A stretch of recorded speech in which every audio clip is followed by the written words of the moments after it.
Once upon a time, there was a young woman named Sarah who lived in a small village. She was a kind and hardworking girl, but she had one big problem.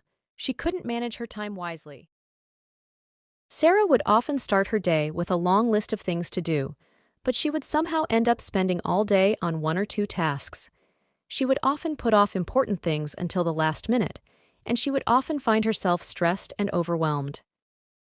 One day, Sarah was talking to her wise old grandmother about her problem. Her grandmother told her that time is like a river.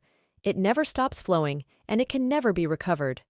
She also told her that the best way to manage time is to be mindful of how she is spending it. Sarah took her grandmother's advice to heart.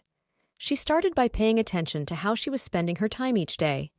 She realized that she was spending a lot of time on things that weren't important, such as watching TV and checking social media. Sarah decided to make some changes to how she was spending her time. She started by limiting her screen time and setting aside specific times each day to work on her important tasks. She also started to say no to commitments that she didn't have time for. At first, it was difficult for Sarah to make these changes, but the more she practiced, the easier it became. She started to see the benefits of using her time wisely. She was able to get more done in less time, and she was less stressed and overwhelmed. One day, Sarah was invited to apply for a job at her dream company. She was excited about the opportunity, but she was also nervous.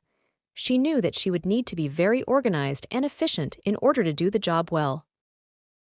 Sarah remembered her grandmother's advice, and she started to plan her time carefully.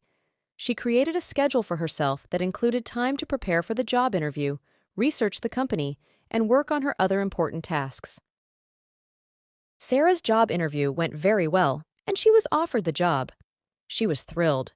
She knew that she would be able to use her time management skills to be successful in her new role. Sarah's story teaches us that time is a precious resource and that it is important to use it wisely. By being mindful of how we are spending our time and setting priorities, we can achieve our goals and live more fulfilling lives. Thanks for watching. For more, subscribe to my YouTube channel.